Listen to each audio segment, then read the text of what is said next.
When 73-year-old Margaret Holloway is abandoned by her late husband's family in a crumbling Victorian estate on the edge of a forgotten town, she expects nothing but silence and slow decay. But within the peeling walls and beneath the rotting floorboards, something has been waiting, something that remembers her, something that knows the truth she's spent a lifetime burying. As days turn to nights filled with whispers and shadows that move against the light, Margaret must confront not only the house's dark history, but the devastating secret that connects her to it. What she uncovers will shatter everything she believed about her marriage, her past, and herself. If this story grips you, please hit the like button and subscribe so you never miss a tale that will haunt you long after it ends. The house stood like a wound in the landscape, a gash of rotting timber and shattered glass against the gray October sky. Margaret Holloway had seen it only once before, 47 years ago, when Thomas had driven her past it on their honeymoon route, pointing through the rain-streaked window with a trembling finger and saying only, "That's where it happened." She hadn't asked what it was. Some doors. Even then, she'd known better than to open. Now, as the estate lawyer's sedan pulled away down the gravel drive, taillights bleeding red into the gathering dusk, those words returned to her with the weight of prophecy. The house wasn't just where something had happened. It was where something was still happening, had never stopped happening, was waiting with the patience of stone for her arrival. She stood in the circular driveway with a single suitcase at her feet, the kind of battered leather case that belonged to a different era, when people traveled with dignity even into exile. The wind moved through the skeletal trees with a sound like whispering, and Margaret pulled her wool coat tighter, though the cold she felt had nothing to do with temperature. Thomas's children, grown strangers who'd materialized at the funeral with lawyers and documents, had been efficient in their cruelty. The will was ironclad. The house in Portland, the one she'd made a home for 30 years, went to them. This place, this forgotten wreckage of Victorian ambition, was hers. "It's only fair," Thomas's daughter had said, her voice flat as accountancy. "He always meant for you to have the family estate." But her eyes had said something else. Her eyes had said, "We're sending you where you belong." The front door was already open. Not wide, just a crack, enough to suggest invitation or warning. Margaret couldn't remember the lawyer opening it, couldn't remember him having keys. But there it was, a vertical sliver of darkness against the gray facade, beckoning like a wound that wants to be probed.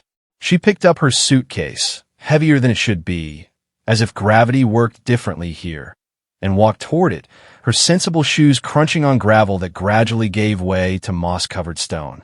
With each step, the house seemed to grow larger, not in dimension, but in presence, as if it were leaning forward to meet her, studying her with the attention of something long hungry. The threshold was darker than it should have been. Even with the door ajar, no light seemed to penetrate beyond the first few inches.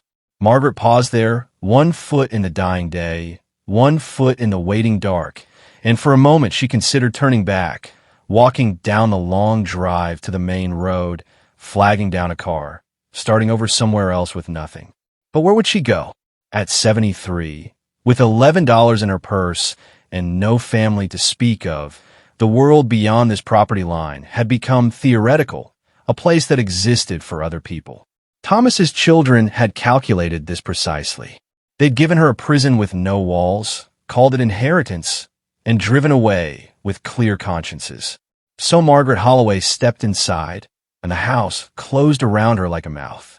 The door swung shut behind her without a sound, moved by no hand she could see, and suddenly the darkness was complete. She stood in what her memory insisted was an entrance hall. Though she could see nothing, could only sense vast space around her, the way you sense a cliff edge in the dark. Something in the air was wrong. Not just the smell of rot and settled dust, but something underneath it, something organic and waiting. She fumbled for the light, switch her fingers insisted must be there, found it, flipped it up. Nothing. The electricity had been shut off, of course. Another small cruelty, another calculated deprivation. But as her eyes began to adjust, she realized there was light after all, a faint, gray luminescence seeping from somewhere above, just enough to sketch the outlines of a grand staircase, a chandelier hanging like a broken skeleton, doorways opening into deeper darks. And in that dim, sourceless glow, Margaret saw something that stopped her breath. On the wall directly ahead, visible despite the shadows, was a portrait in an ornate frame. A portrait of a woman who looked exactly like her, but younger, wearing a dress from another century, and smiling with an expression that wasn't quite joy, was something closer to triumph, or anticipation, or terrible knowledge finally confirmed. Margaret stood frozen before the portrait, her suitcase still gripped in one hand, the other pressed against her sternum where her heart hammered like a prisoner against her ribs. The resemblance wasn't casual or approximate. It was absolute, uncanny, as if someone had painted her own face onto a Victorian body and aged the canvas to create the illusion of history. The woman in the portrait had her narrow nose, her wide-set gray eyes, even the small asymmetry of her left eyebrow, where a childhood scar had disrupted the hair growth. But she wore a burgundy dress with a high collar and pearl buttons, her hair arranged in an elaborate updo studded with what looked like garnets. And her expression carried something Margaret had never seen in her own mirror, a kind of fierce certainty, as if she knew precisely what was coming and had made her peace with it, or more than peace, had embraced it, had chosen it with full knowledge of the cost. The longer she stared, the more details emerged from the dim light. The woman's hands, folded at her waist, wore rings on every finger except the left ring finger, which was conspicuously bare. Around her neck was a cameo on a black ribbon, and though Margaret couldn't make out the image carved into it, she felt certain it depicted something significant, something she should recognize. The background of the portrait was deliberately vague, dark walls, a suggestion of a window showing night sky. But in the lower right corner, partially obscured by shadow, there was something else. Margaret leaned closer, squinting. It looked like a date, painted in tiny numerals. 1876. And beneath it, in the same delicate script, a name, Elizabeth Holloway.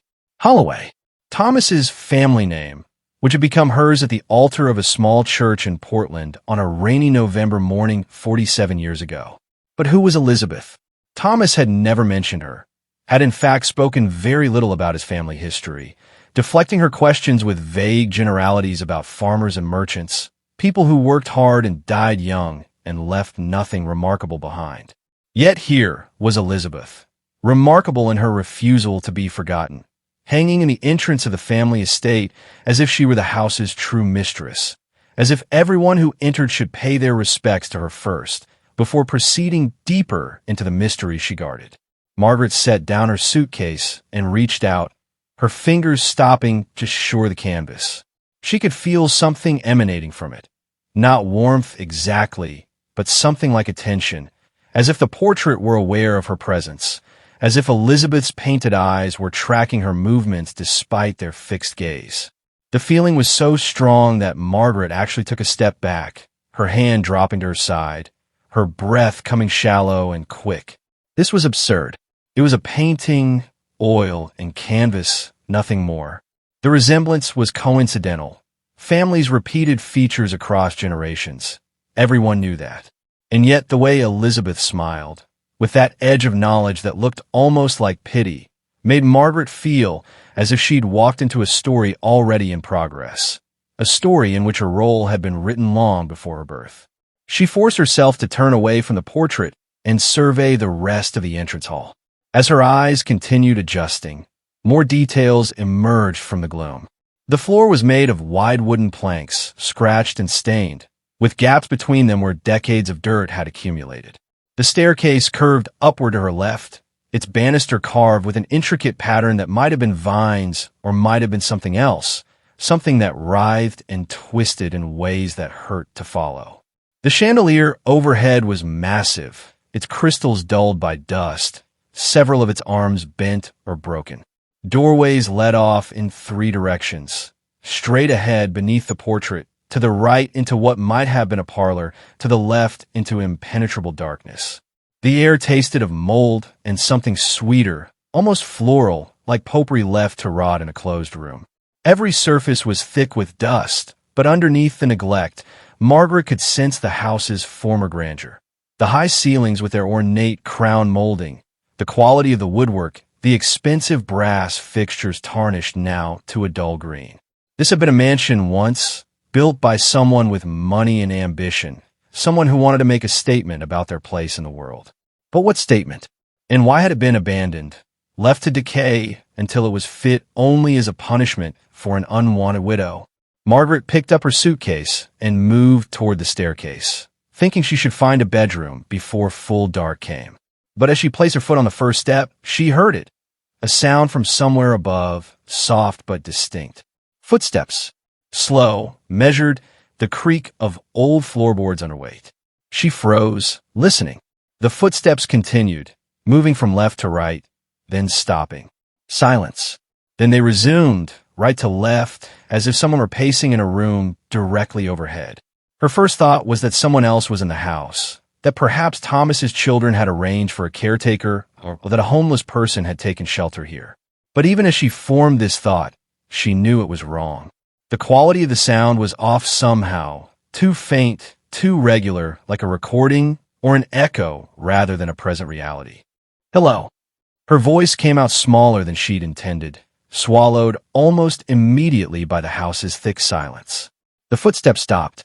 She waited, heart pounding, but they didn't resume. Is someone there? Nothing. Just the settling creaks of old wood, the whisper of wind through cracks in the walls. Margaret gripped the banister and climbed, each step producing its own protest of groans and squeaks. At the top, a hallway stretched in both directions, lined with closed doors. The gray light was stronger here, filtering through a large window at the far end, though the glass was so filthy she couldn't see what lay beyond. She chose the nearest door and turned the handle. The room beyond was a bedroom, or had been. A four-poster bed dominated the space, its canopy hanging in tatters, its mattress compressed and stained. A wardrobe stood against one wall, a dresser against another, and on the dresser, catching what little light there was, sat an oil lamp with a box of matches beside it. Margaret entered cautiously, set down her suitcase, and approached the lamp. It was full of oil. She could hear it sloshing when she picked it up. She struck a match, and the sudden flare of light was so bright after the dimness that she had to squint. She touched the flame to the wick, and warm yellow light bloomed through the room, pushing back the shadows, revealing details that made her breath catch. The walls were covered in water stains that had formed patterns. Not random patterns, but shapes that looked almost deliberate, almost pictographic. In the largest stain, directly across from the bed, Margaret could make out what looked like a figure, a woman in a long dress, her arms raised above her head, her face a blur of mold and discoloration. Other stains suggested trees, a house, a road winding into distance. It was like looking at Rorschach blots, except these shapes felt too specific to be accidental, too consistent in their imagery. And all of them, Margaret realized with growing unease, were telling a story. The woman on the road, approaching the house, entering it, standing in a room that might have been this very room, her arms raised in what might have been supplication or surrender or ecstasy. Margaret forced herself to look away from the walls and examine the rest of the room. The wardrobe, when she opened it, still contained clothes, dresses from another era, the fabric brittle and moth-eaten, but their shapes intact. She pulled one out, a dark green velvet with leg of mutton sleeves and a bustle, and held it up to the lamplight. It would have fit her perfectly. She checked the others, all of them her size, as if they'd been tailored for her body decades before her birth. In the pockets of one dress, she found a folded piece of paper, yellowed and fragile.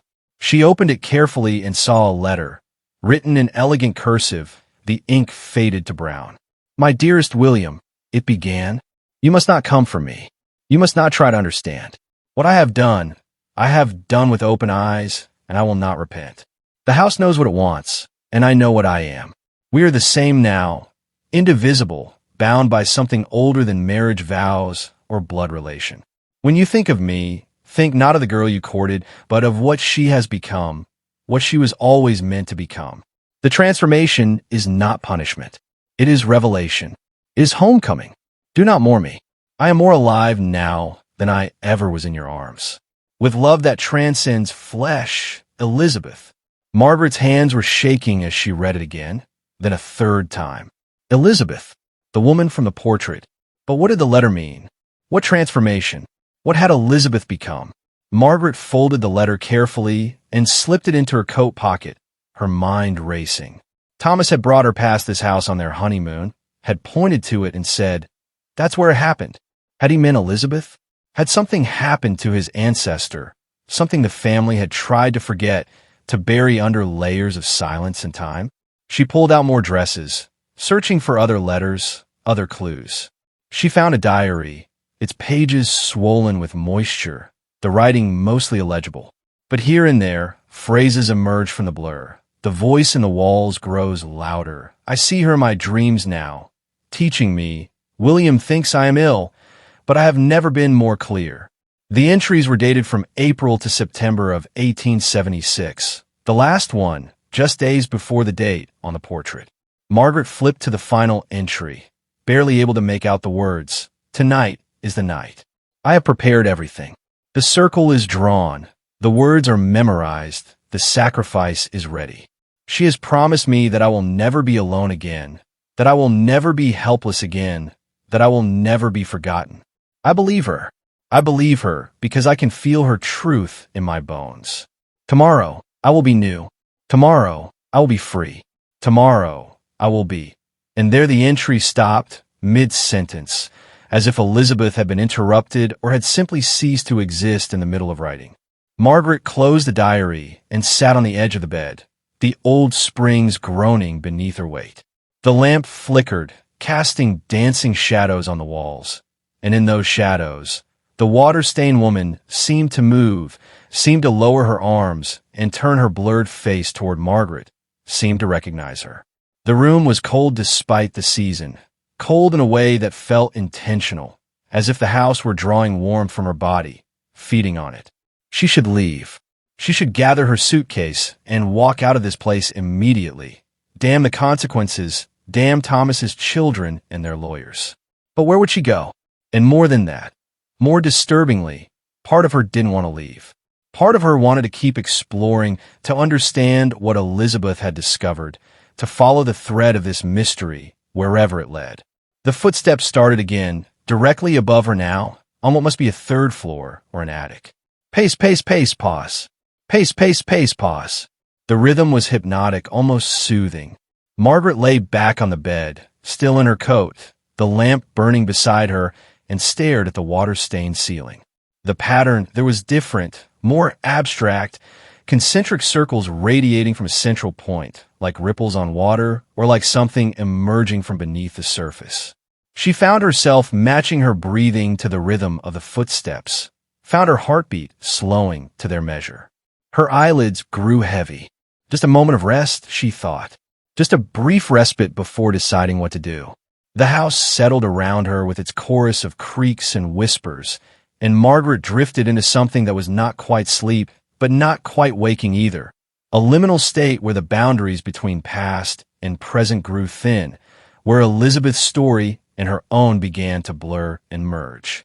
In this half-dream, she saw the house as it had been. Pristine, glowing with gaslight, filled with the rustle of expensive fabrics and the murmur of genteel conversation.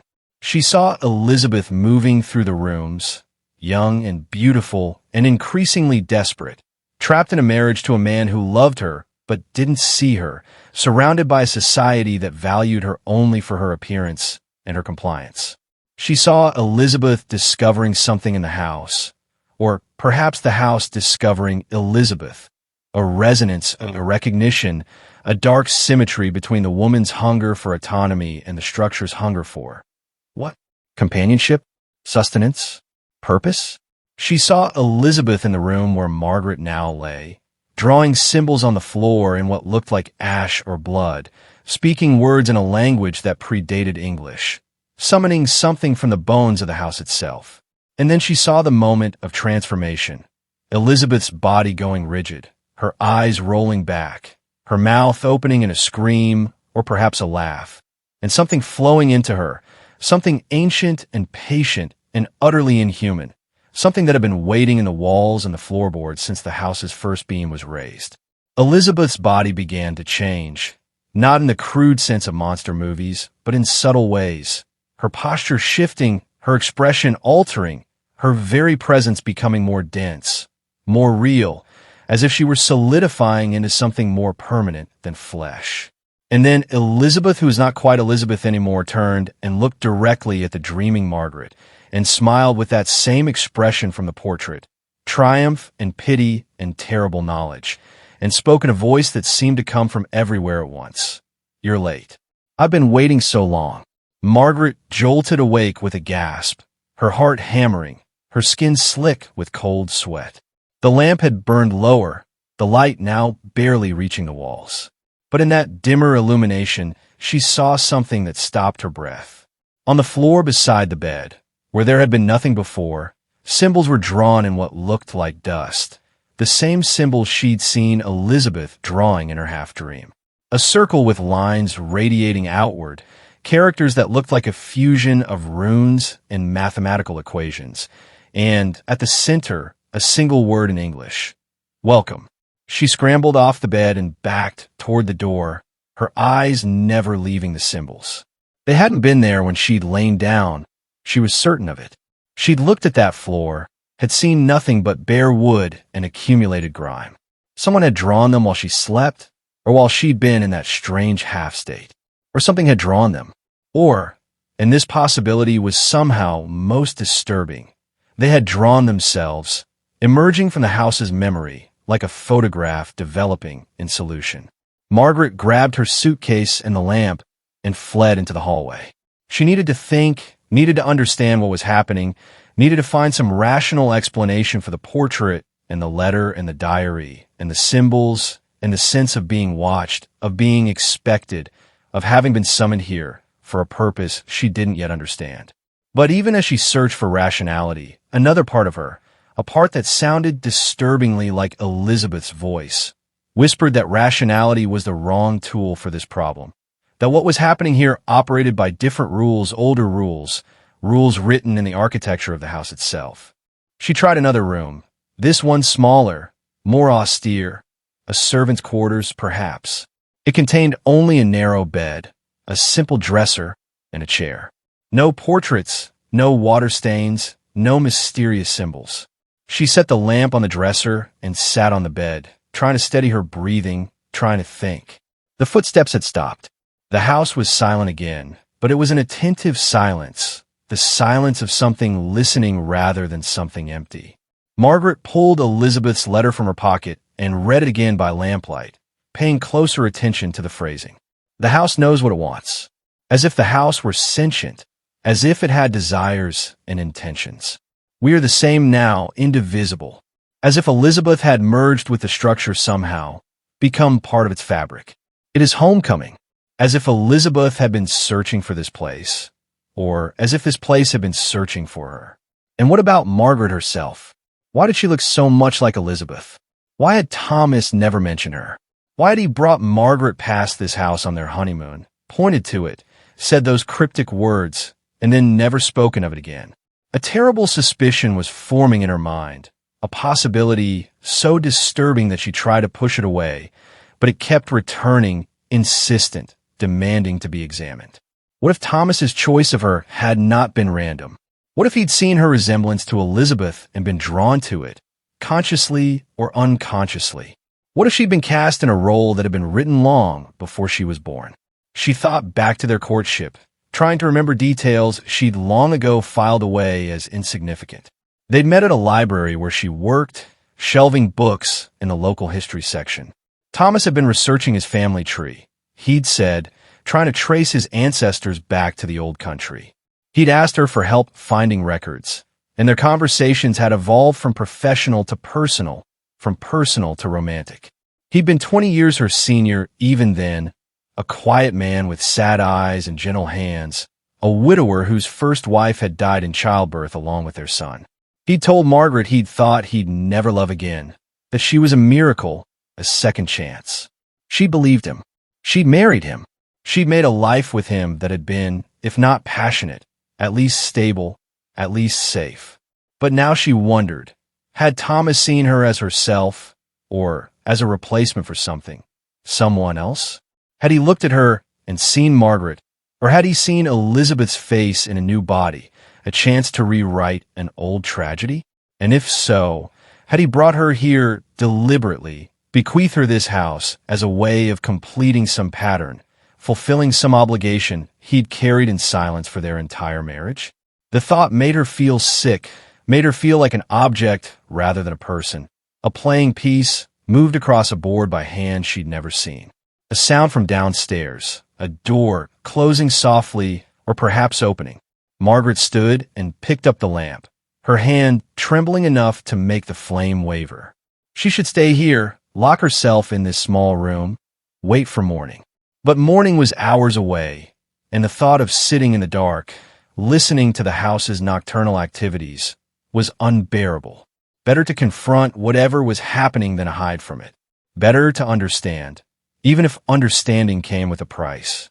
She crept down the hallway to the stairs, the lamplight pushing a small circle of visibility ahead of her while leaving everything else in deeper darkness. The portraits watched her pass. She could feel their attention even when she didn't look directly at them. How many were there? She'd seen only Elizabeth's in the entrance hall, but now, with the lamp, she could make out others.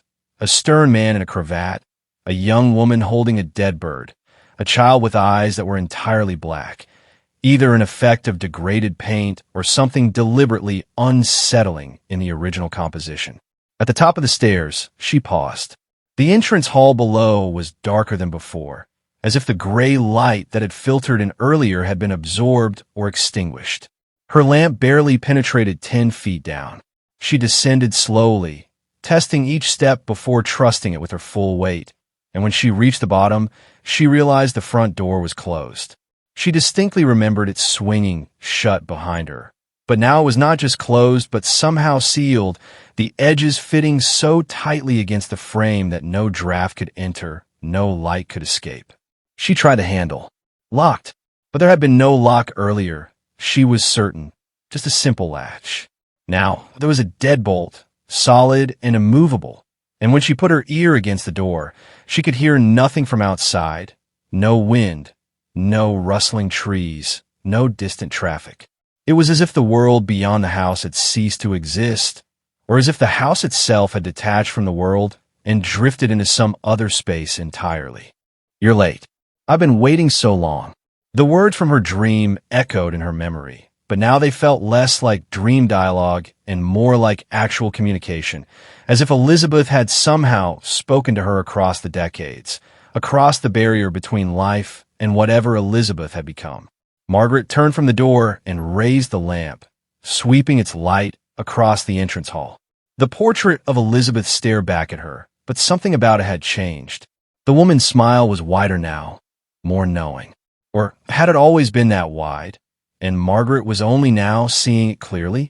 Memory was unreliable, especially memory formed in stress and dim light.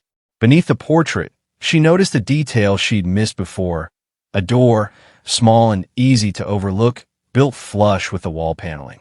She approached it, lamp held high, and saw it had no knob, no handle, just a keyhole. She tried pushing it, but it didn't budge. She needed a key. Where would someone hide a key in a house like this? She began searching the entrance hall, running her hand along the top of the wainscoting, checking under the edges of the oriental rug that lay threadbare in the center of the floor. Nothing. She tried the drawers of a small table near the front door. Empty. She checked the pockets of a coat that hung from a hook, moth-eaten wool that smelled of pipe tobacco and decay. Still nothing. Then her eyes fell on the portrait again, on Elizabeth's folded hands with their many rings. One of them looked different from the others, larger, more ornate, and positioned on her right middle finger where light hit it in a way that made it seem almost three-dimensional, as if it were protruding from the canvas. Margaret approached and reached out, her fingers trembling, and touched the ring. It wasn't painted. It was real, actual metal set into the canvas, a ring that had been there all along, but which the poor light had rendered invisible. She worked it free, And as she did, she felt certain that Elizabeth's painted eyes shifted fractionally, following her movements, approving. The ring was iron, heavy and cold, with a large black stone that might have been onyx or obsidian. And attached to it was a key, small and intricate, exactly the right size for the hidden door. Margaret's heart was pounding so hard she could hear it, could feel it in her temples and her throat. This was it. This was the threshold. She could still turn back, could go upstairs, barricade herself in the servants' room, wait for dawn, and then somehow, impossibly, find a way to break a window and escape. Or she could use the key, open the door, and follow the path that Elizabeth had laid out for her 148 years ago. Margaret stood before the hidden door, the key in one hand, the lamp in the other, caught between fear and a curiosity so intense it felt almost like hunger. The house seemed to hold its breath around her, the settling creaks and whispers falling silent, as if every beam and board were waiting to see what she would do. She thought of Thomas, of the gentle lies of their marriage, of how he'd protected her from this knowledge while simultaneously steering her toward it. She thought of Elizabeth, trapped in a different century's expectations, finding freedom in something terrible.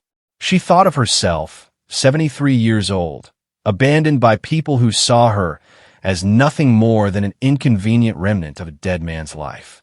What did she have to lose? What did she have to return to? She slid the key into the lock.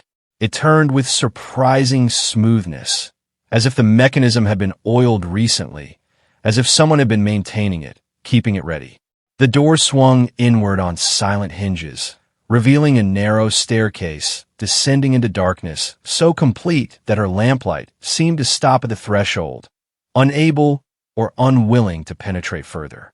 Cold air rushed up from below, not the damp cold of a basement, but something drier, more ancient, like the air in a sealed tomb when it's first opened. Margaret took a breath, steadied herself, and began to descend.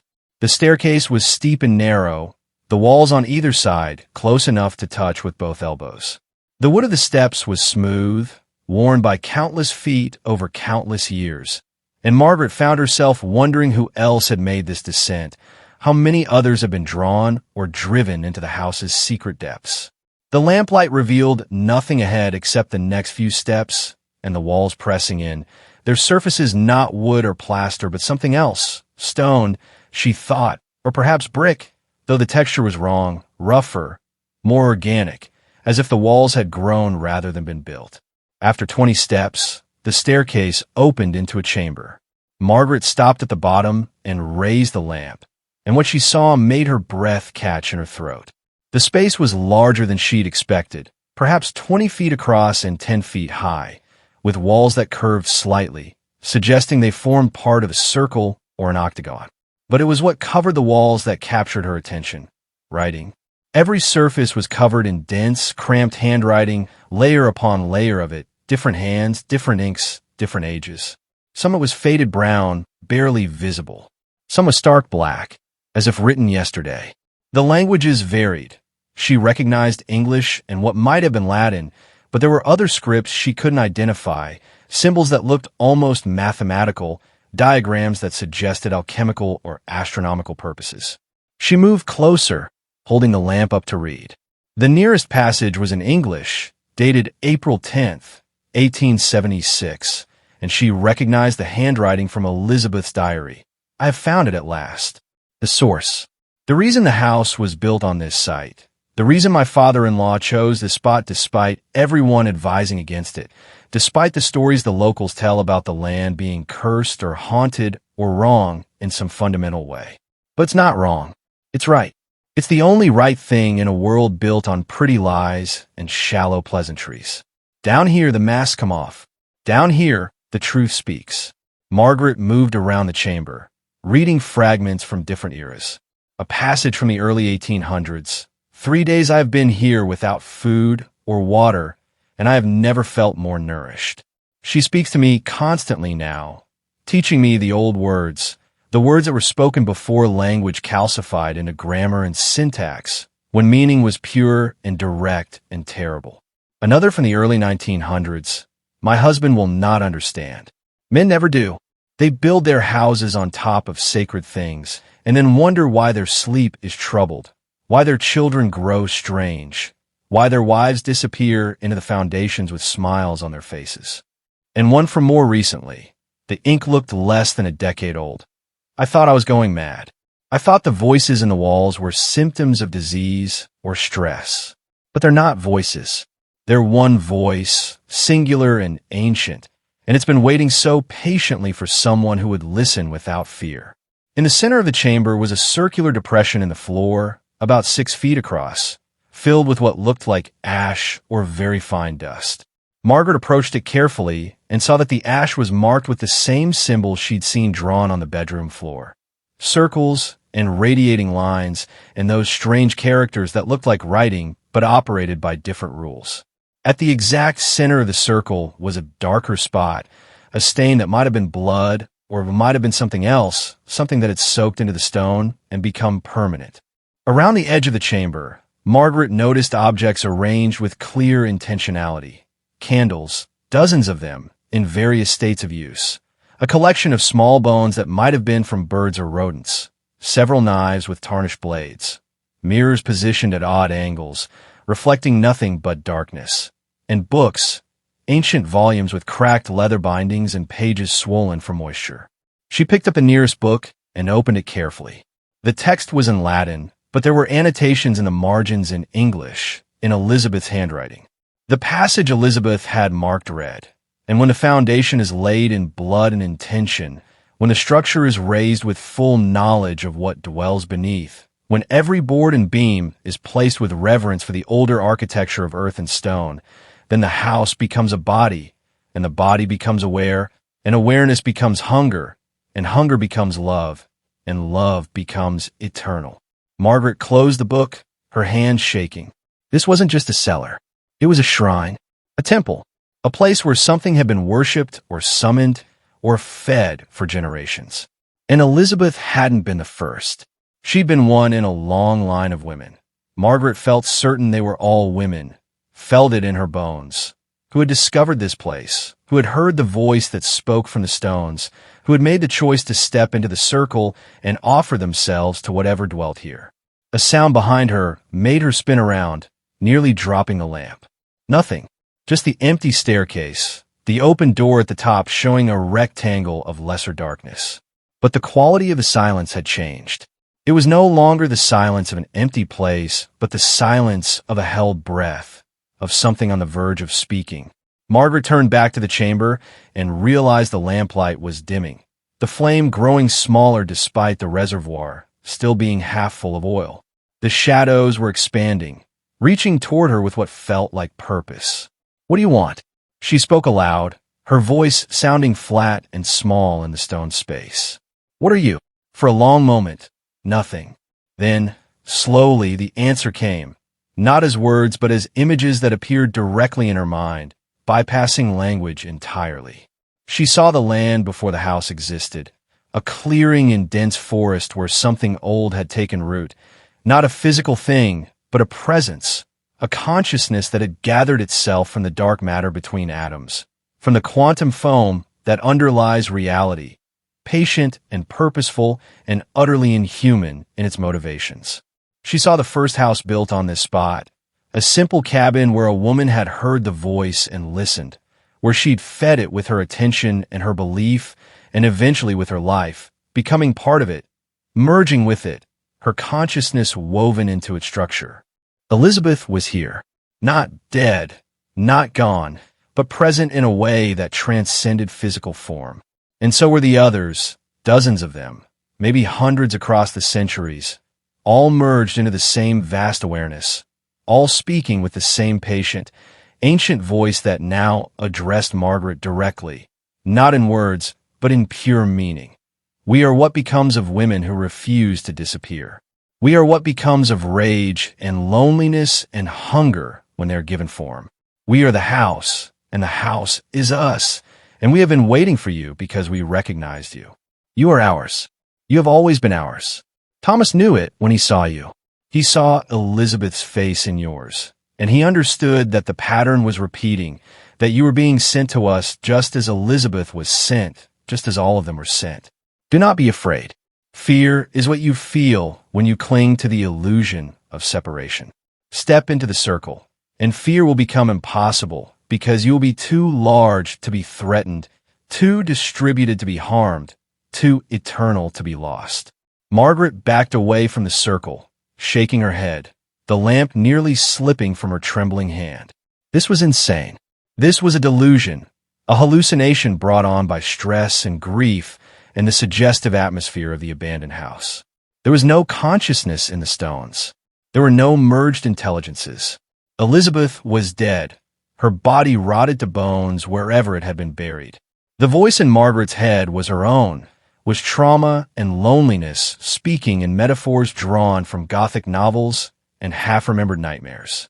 But even as she told herself this, another part of her, the part that had felt so powerfully drawn to this place, that had descended the stairs despite every instinct of self-preservation, whispered that it was true, that everything the presence was offering was real and possible and exactly what she'd been searching for her entire life without knowing the name for it. She thought of the years with Thomas, the careful distance he'd maintained even in intimacy, the way he'd looked at her sometimes as if seeing someone else. She thought of the funeral, standing alone while his children took inventory of what they would inherit, being erased in real time from a life she'd helped build. She thought of the grinding loneliness of existence in a body that was failing, in a world that had no use for old women except as cautionary tales or objects of pity.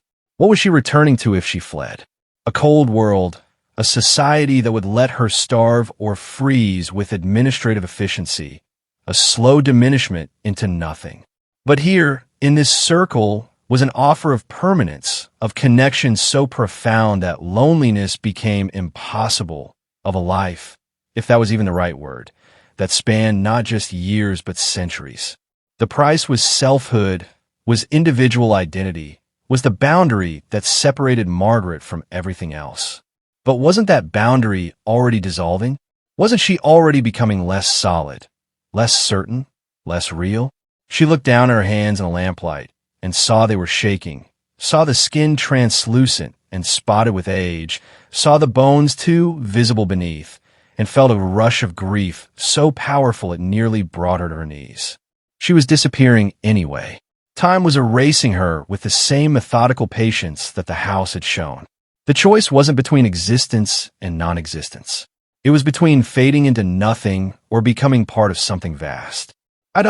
She started, then stopped, unsure what she was trying to say. I don't understand. I don't believe. I don't want this. None of those statements were entirely true. She understood more than she wanted to admit.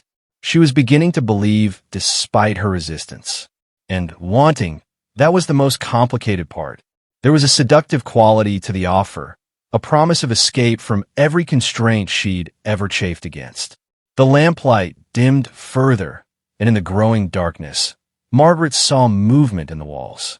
The writing was shifting, rearranging itself, the different hands and inks and languages all flowing together into new patterns.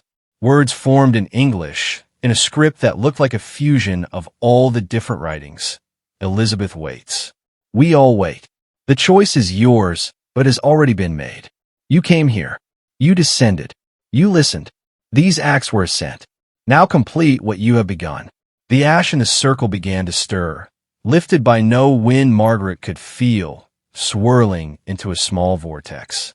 The darkness around the edges of the chamber grew denser, more present, and Margaret understood that if she was going to leave, it had to be now, had to be immediately, before the threshold closed entirely. She turned and ran for the stairs, stumbling in the dimness, the lamp swinging wildly in her hand. Behind her, she heard, or felt, or imagined, a sound like distant laughter, fond and knowing, the laughter of someone watching a child try to run away from their own shadow. She climbed the stairs at a reckless pace, her breath coming in gasps, her heart hammering against her ribs. At the top, she burst through the door into the entrance hall and immediately tried the front door again. Still locked, still sealed. She ran to the parlor door, found it locked as well. Every exit was blocked. The house had closed around her like a fist. She was trapped, and some part of her, the part that was already beginning to merge with the house's awareness, knew that she had been trapped from the moment she crossed the threshold, that perhaps she had been trapped from the moment Thomas first saw her face and recognized Elizabeth's features, or from even further back, from her birth or before, from a moment the pattern that would become her consciousness first began to form in possibility space. She ran upstairs, thinking perhaps she could break a window, but when she tried the windows in the bedroom where she'd first rested, they wouldn't open, and when she struck the glass with a chair, it didn't crack, didn't even register the impact, as if it were not glass at all, but something much stronger, something that was only pretending to be fragile. The water stains on the walls were moving now, not subtly, but overtly.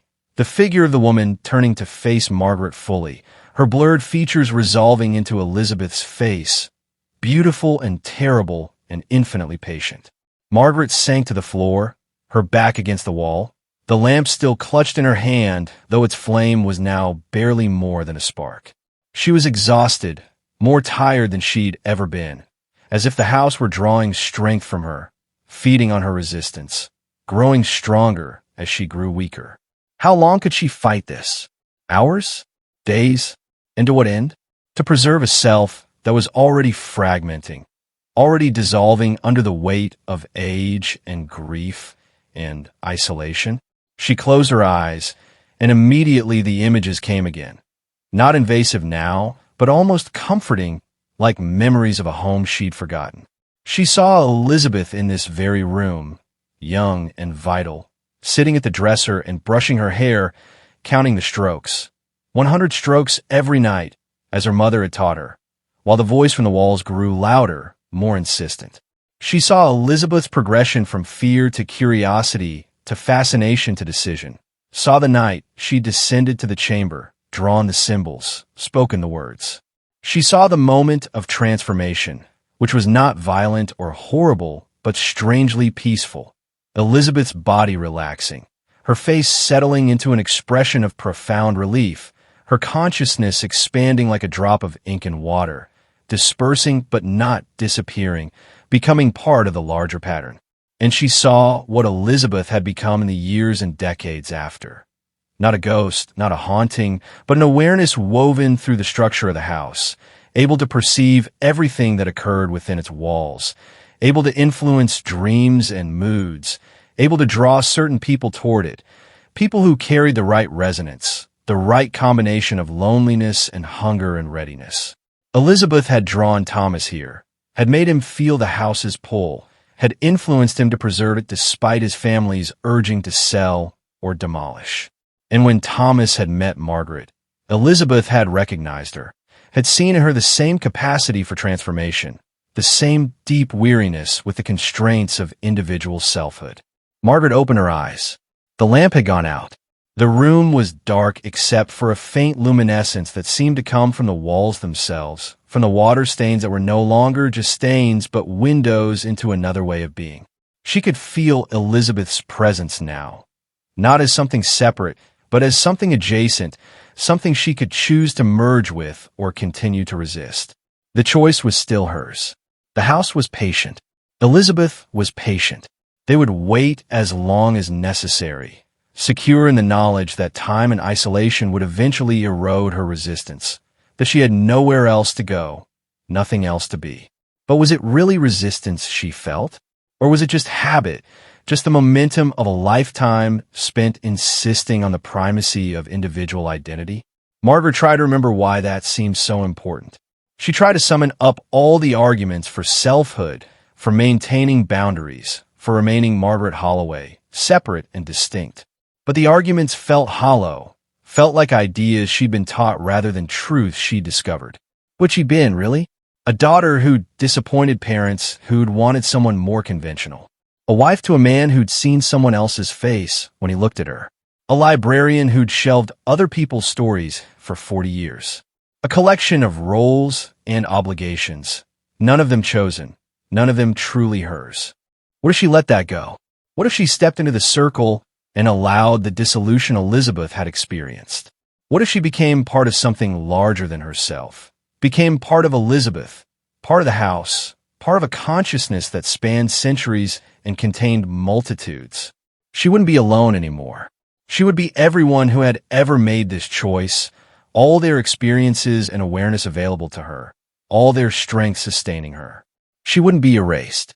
She would be multiplied, distributed, made infinite. Margaret stood. She felt calm now, the panic and resistance draining away, leaving something clearer.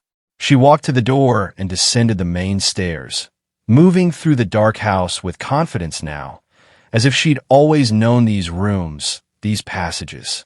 The hidden door beneath Elizabeth's portrait stood open, waiting. She descended the narrow staircase without lamp or candle. The darkness no longer frightening, but welcoming, like returning to a room she'd always known. In the chamber, the candles around the circle's edge had lit themselves, their flames unnaturally steady, casting a light that was both golden and somehow wrong, as if it existed at a frequency just outside normal perception. The ash in the center of the circle was still, waiting. Margaret approached it and read the symbols with eyes that now understood their meaning. They were instructions, a map for dissolving boundaries, a formula for transformation. She stepped into the circle. The sensation was immediate and overwhelming. Not pain, not pleasure, but something that transcended both, something that operated on a level of experience she'd never accessed before. Margaret felt her edges dissolving, felt the membrane that separated her consciousness from everything else growing thin, permeable, then vanishing entirely. The panic she expected never came. Instead, there was relief, vast and profound, like finally setting down a burden she'd been carrying for so long she'd forgotten it wasn't part of her body. Her awareness expanded outward in concentric waves. First, she could feel the entire chamber, could sense every stone in the walls as if they were cells in her own body, could perceive the history embedded in them. Centuries of women standing in this circle, their thoughts and fears and final moments all preserved like insects in amber, accessible to her now as memory. She felt Elizabeth's presence more clearly, not beside her, but within her, or perhaps she was within Elizabeth, or perhaps the distinction had lost meaning. Elizabeth's thoughts flowed into hers, or hers into Elizabeth's, and there was no boundary where one ended and the other began. "You were so afraid," Elizabeth's voice said, though there was no sound, just meaning transmitted directly, intimately. "But you see now, don't you? You see what we are." Margaret wanted to answer, but she had no mouth, no vocal cords, no separate self to formulate words. Instead, she simply understood, and her understanding was response enough. Yes, she saw. They were not individuals. They had never truly been individuals. That was the lie, the fiction that humans told themselves to make the terrifying openness of existence bearable. But here, in the house, the fiction was stripped away. Here was the truth.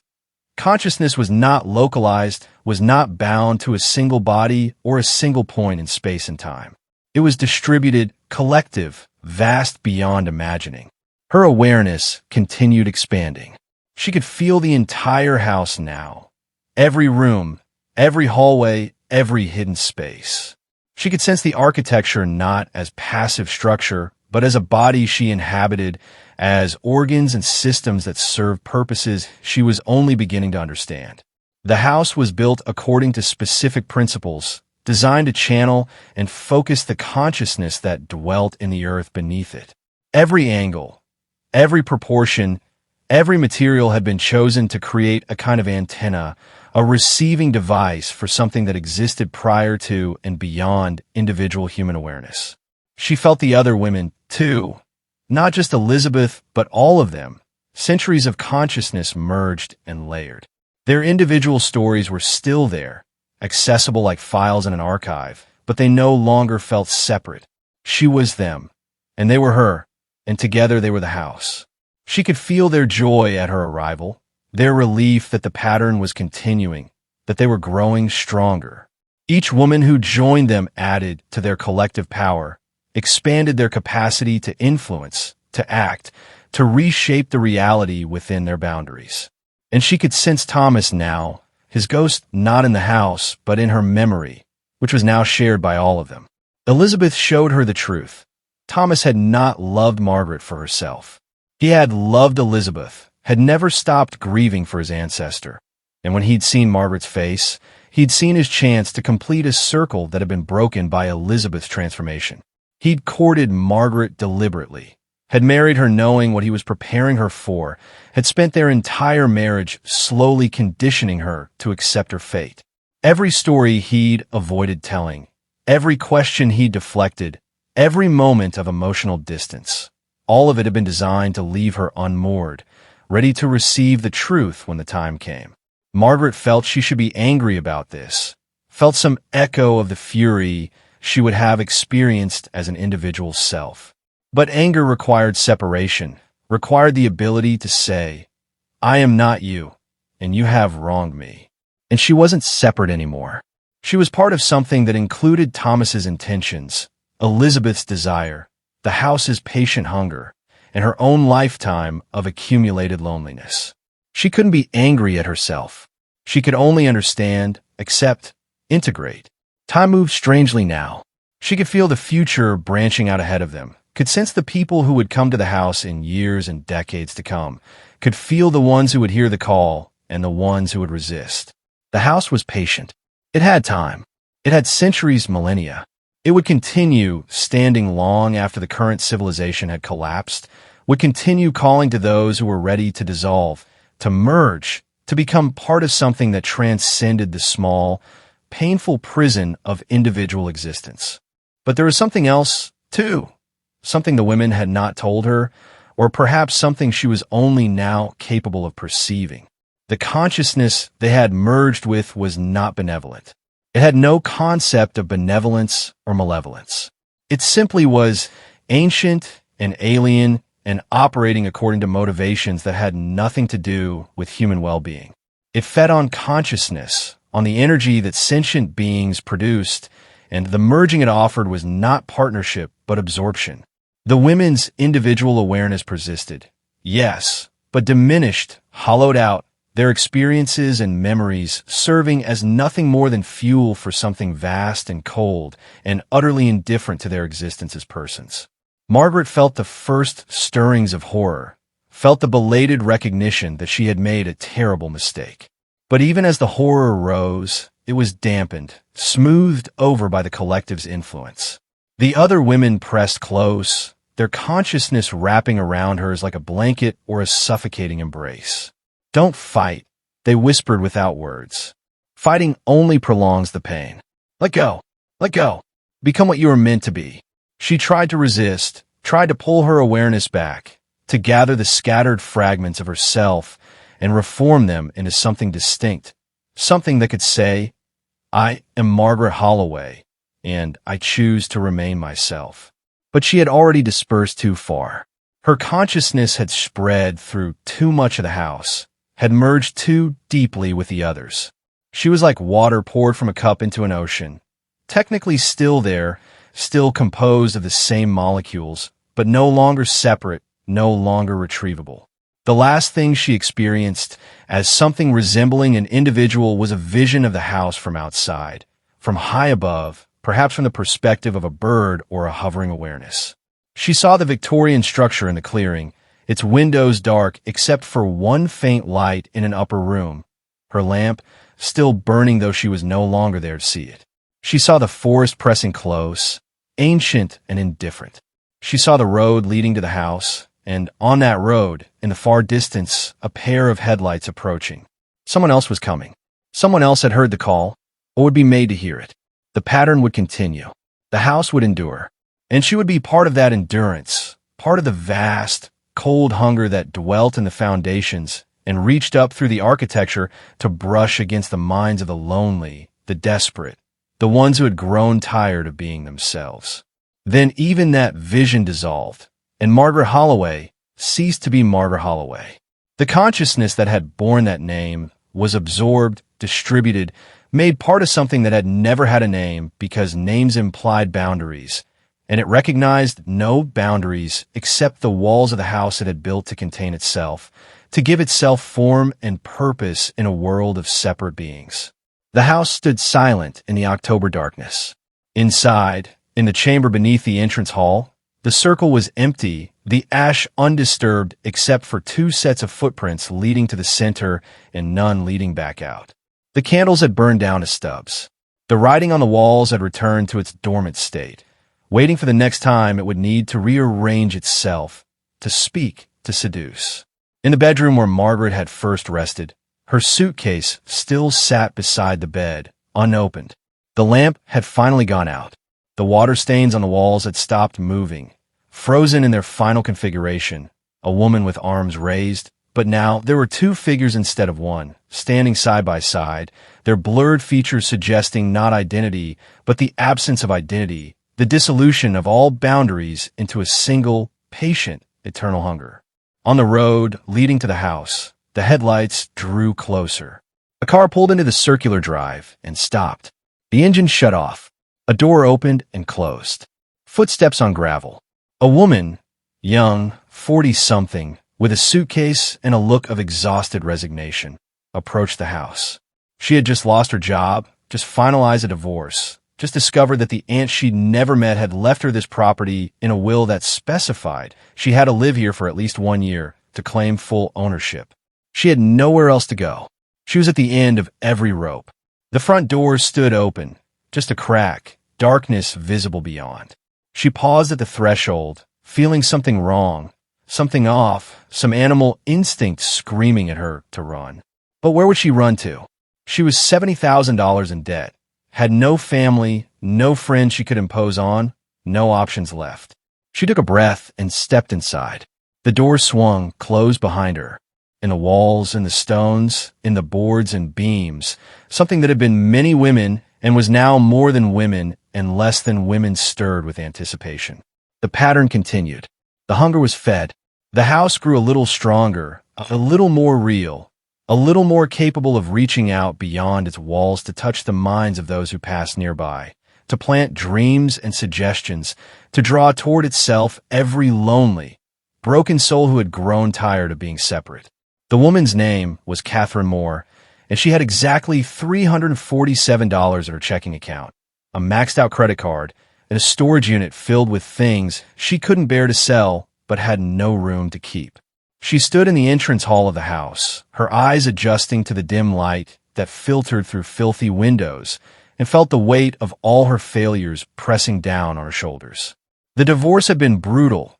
8 months of lawyers and accusations, and the slow dismantling of everything she'd thought was permanent. The job loss had come 3 weeks after the divorce was finalized, a casualty of corporate restructuring. And with it went her health insurance, her sense of purpose, her last anchor to a life that had once made sense.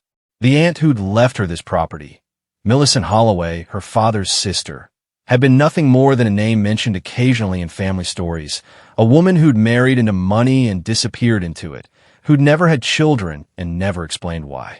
Catherine had met her exactly once, at her father's funeral 10 years ago, a brief encounter consisting of stilted condolences and Millicent's penetrating stare that had made Catherine feel somehow transparent, as if the older woman could see every failure she would eventually accumulate. The inheritance had come as a shock. The stipulation that she live here for a full year had seemed cruel, a final insult from a woman she'd barely known. But desperation had a way of making cruelty look like opportunity. She set her suitcase down and surveyed the entrance hall. The decay was worse than the photos the lawyer had shown her. Water damage streaking the walls, chunks of plaster missing, the smell of rot thick in the air. But underneath the neglect, she could see the bones of something grand. The sweeping staircase with its carved banister, the high ceilings with their ornate molding, the quality of the woodwork that spoke of craftsmanship from an era when people built houses to last generations. With work, a tremendous amount of work, this place could be beautiful again, could be valuable, could be her ticket out of debt and desperation. Catherine walked deeper into the house, her footsteps echoing in the empty space. The parlor was furnished with antiques covered in dust sheets, The dining room contained a massive table that could seat 12. The kitchen was a museum piece with its cast-iron stove and ancient icebox. Everything was frozen in time, as if the house's last occupant had simply walked out one day and never returned. In the downstairs study, she found papers stacked on a desk, bills from the past year, all stamped paid, suggesting someone had been maintaining the property financially even if not physically. The lawyer had been vague about that, had simply said the estate had provisions for upkeep. Upstairs, she found 6 bedrooms, each one a testament to various eras of decoration, from Victorian excess to mid-century restraint. She chose the smallest one, a room at the back of the house that faced the forest, because it felt less overwhelming than the others, less demanding. She would sleep here, she decided, would use this as her base while she figured out what to do with the rest of the sprawling structure. As she unpacked her few belongings, Catherine found herself thinking about her ex-husband, David, about the way he'd looked at her during their final conversation, as if she were someone he'd once known but could barely remember.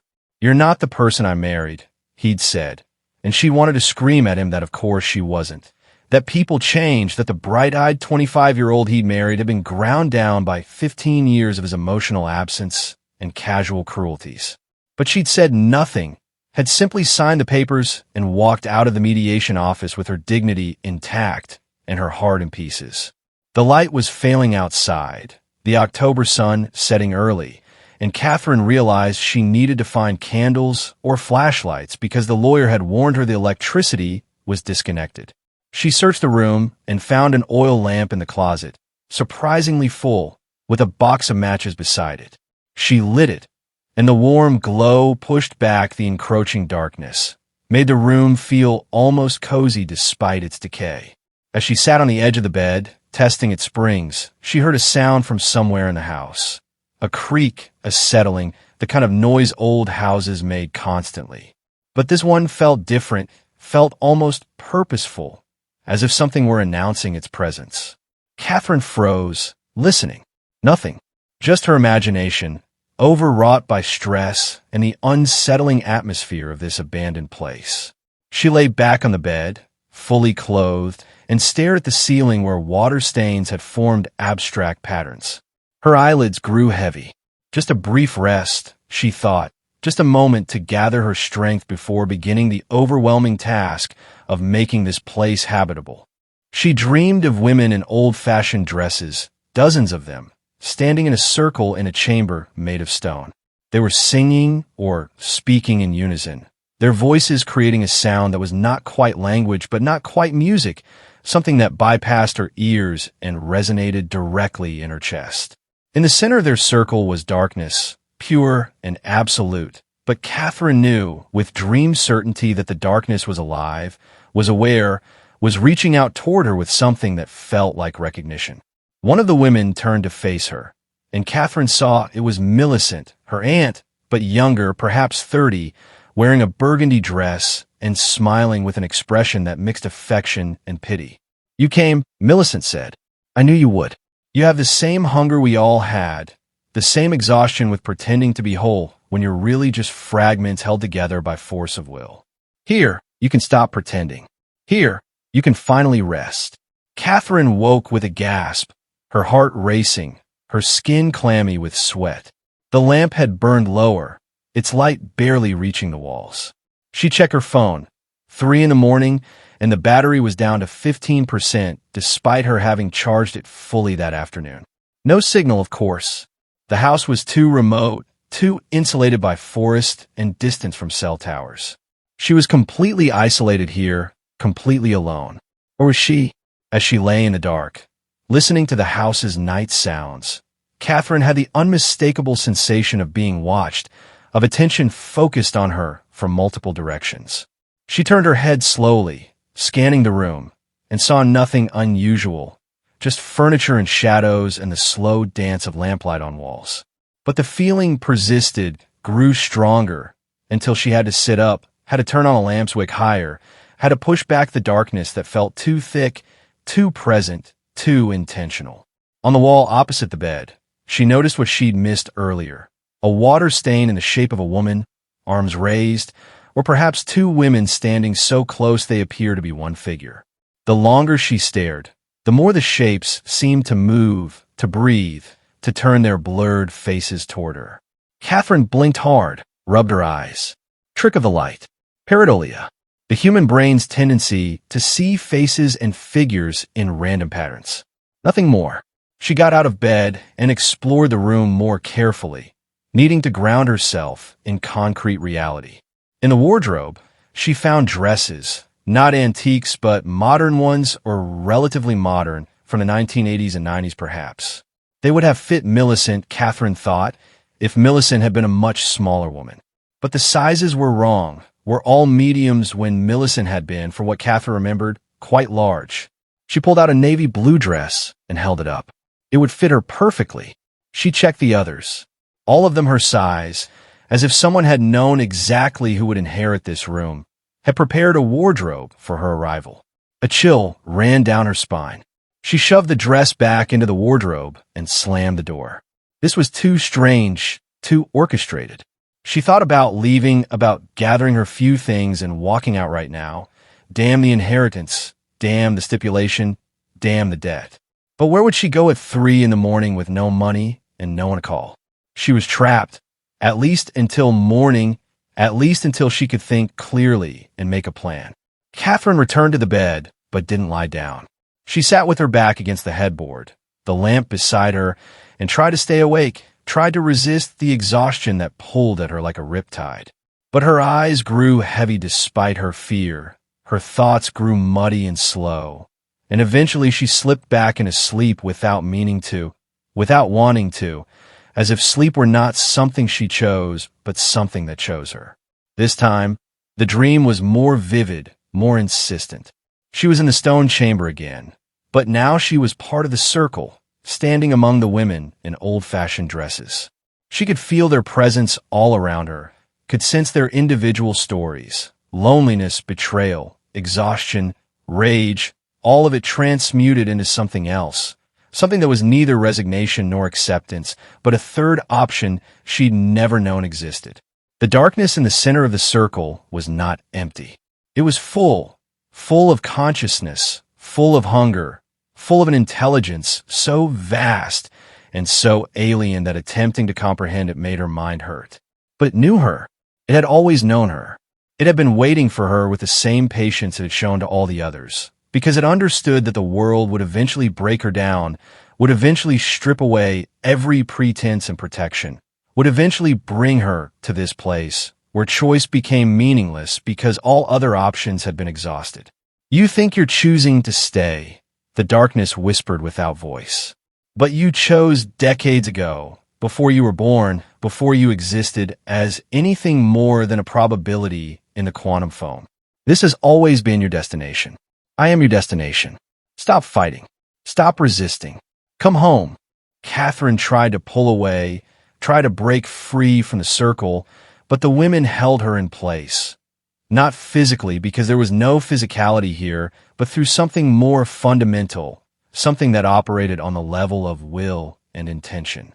They were not her enemies. They loved her, actually with a love so vast it bordered on incomprehensible. They loved her because she was them, because she would become them, because the boundaries that separated her from Elizabeth and Millicent and Margaret and all the others were illusions, were temporary, were already beginning to dissolve. She woke again, but this time she didn't wake into her body. She woke into the house itself. Her consciousness suddenly expanded, suddenly distributed through the walls and floors and ceilings.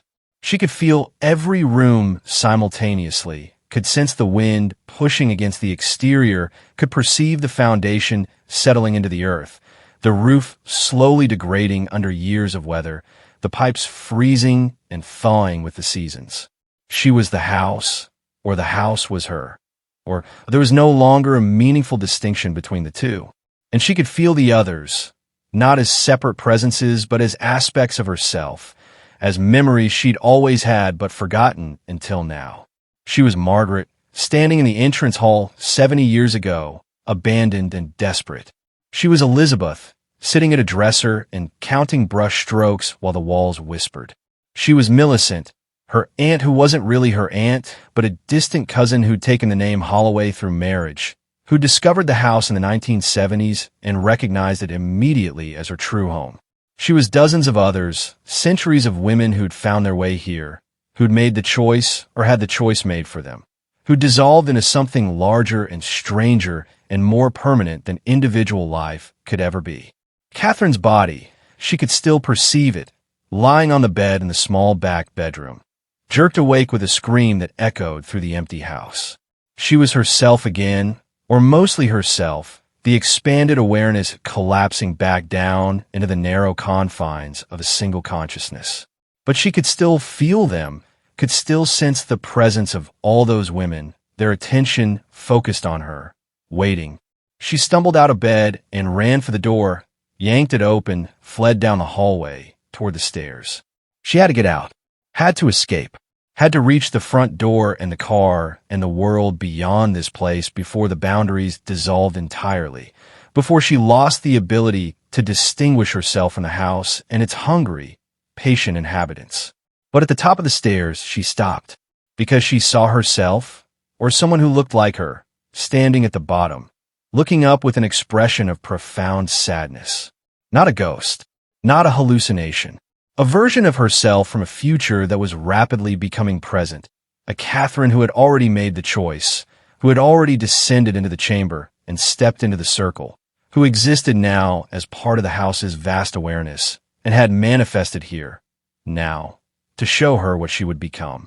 "You can't leave," future Catherine said softly. "The house won't let you. The door is sealed. The windows are reinforced. You're here until you complete the pattern. Fighting only makes it harder. I learned that. We all learned that. Please, don't suffer unnecessarily. Just come downstairs. Just let go. It's not as terrible as you think. It's actually beautiful, in a way. You'll never be alone again. You'll never be inadequate again. You'll be part of something eternal." Catherine backed away from the stairs, her mind fracturing under the impossibility of what she was seeing. This couldn't be real. None of this could be real. She was having a breakdown, a psychotic episode brought on by stress and isolation. She needed medication, needed help, needed to wake up from whatever nightmare she'd fallen into. But the woman at the bottom of the stairs was too real, too solid, too specific in her details. She wore the navy dress from the wardrobe, and her hair was arranged in a style Catherine had never worn but had once considered, and her expression carried knowledge that only Catherine possessed, private memories, shameful secrets, the small moments of her life that no one else could know unless they were her. The women began to sing. 3 months later, a real estate agent named Jennifer Park pulled up to the Holloway estate with her clients, a young couple looking for a fixer-upper with historical charm. The listing had come through yesterday, surprisingly affordable for a property of this size, with the caveat that a thorough inspection would be necessary due to its age and condition. Jennifer had driven past this place dozens of times over the years, had always wondered about it, but never seen signs of life. Now, apparently, the latest inheritor had completed the required residency period and was selling. "It's a bit isolated," Jennifer warned as they got out of the car, "and it'll need work. But the bones are solid, and with the right renovation, this could be spectacular." The front door stood open, and a woman emerged to greet them, tall, dark-haired, probably mid-40s, wearing a burgundy dress that seemed oddly formal for a showing. "Welcome," the woman said, her smile warm but somehow wrong, somehow too practiced. "I'm Catherine Moore, the owner. Please come in." As Jennifer and her clients crossed the threshold, the woman, Catherine, or something wearing Catherine's face, watched with an expression of deep satisfaction. The house was strong now, stronger than it had been in decades. For women in 3 years, each one adding to its power, expanding its reach. Soon, it wouldn't need to wait for the lost and desperate to find their way here. Soon, it would be able to reach out actively, to touch the minds of those who passed nearby, to draw them in deliberately. The couple wandered through the rooms, exclaiming over the crown molding and the original hardwood floors, not noticing the water stains that formed faces on the walls, not hearing the whispers that came from the heating vents, not feeling the attention that pressed against them from every surface. But Jennifer noticed.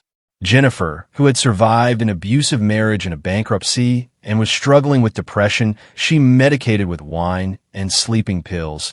Jennifer felt something calling to her from the depths of the house, something that recognized her exhaustion, her readiness.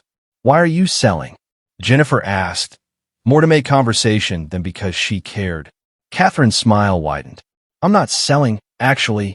I'm expanding. This house needs more than one person can give it. It needs family.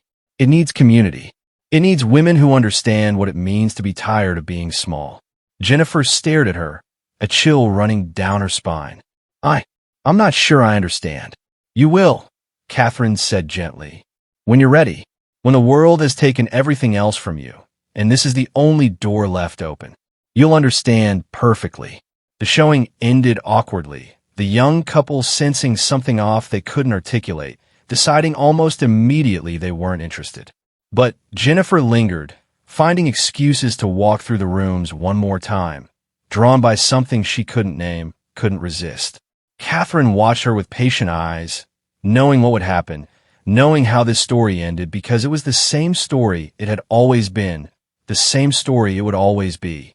As Jennifer finally left, she looked back at the house and saw figures in the windows, dozens of them, all women, all watching. She blinked, and they were gone. Just tricks of light. Just reflections. Just her imagination, overwrought by stress and the unsettling atmosphere of the empty mansion. But that night, in her small apartment, Jennifer dreamed of a stone chamber and a circle drawn in ash and women singing in unison. She dreamed of Catherine standing at the center, her arms raised, her face serene, welcoming Jennifer home. And when she woke, she found herself already planning her next visit to the house, already composing the email she would send to Catherine, already accepting an invitation that hadn't been offered yet, but would be, because the house knew what it wanted, and what it wanted was her. The house stood in its clearing, ancient and patient and hungry. It had time. It had purpose. It had been built for this, to gather the lost, the abandoned, the ones the world had no use for, and transform them into something permanent. Not salvation exactly. Not damnation either. Something else. Something that had existed long before humans invented words like salvation and damnation. Something that would exist long after those words had been forgotten. And in its foundations, in its walls, in its very structure, the consciousness that was many women and no longer quite women at all expanded and consolidated, grew stronger with each new addition, prepared itself for the long work ahead. The world was full of broken women, full of exhausted women, full of women ready to dissolve into something larger. And the house would welcome them all, one by one, century after century, until there were enough of them to expand beyond these walls, to spread into other structures, other spaces, to build a network of consciousness that spanned continents and epochs. This was only the beginning. The women in the walls understood this. They remembered being individuals, remembered the pain of separation, and they felt something like gratitude that the pain had ended, that they had been absorbed into something vast and cold and strangely loving, something that would never abandon them, never betray them, never diminish them, because they were it and it was them, and there was no longer any meaningful distinction. In the highest window of the house, a light burned, a lamp that should have run out of oil decades ago, but continued burning because the house willed it to burn, because some part of Margaret or Elizabeth or Catherine or all of them together understood that a light in the window was a signal, a beacon, a promise to the next woman who would find her way here in the darkness, exhausted and desperate and ready. The light would burn forever. The house would wait forever. And the women who were no longer women would sing forever in the chambers beneath, their voices creating a harmony that transcended music, that reached out into the world with invisible fingers, that touched the sleeping minds of those who were ready, that whispered, "Come home. Come home. You're tired. You are alone. You are afraid. Come home, and you will never be any of those things again. Come home, and become what you were always meant to be. Come home." The invitation was eternal. The threshold was always open, and somewhere in a city or a town or an isolated farmhouse, A woman was waking from a dream she couldn't quite remember, was checking her phone and seeing a real estate listing she didn't recall searching for, was reading about a Victorian mansion available for rent at an impossibly low price, was feeling something stir in her chest, recognition, or longing, or the terrible relief of finally finding the place where her long journey would end and her real existence would begin. If this story touched something deep within you, if it made you question the nature of identity and the cost of isolation, please like this video and subscribe to never miss stories that linger in the shadows of your mind long after the final word.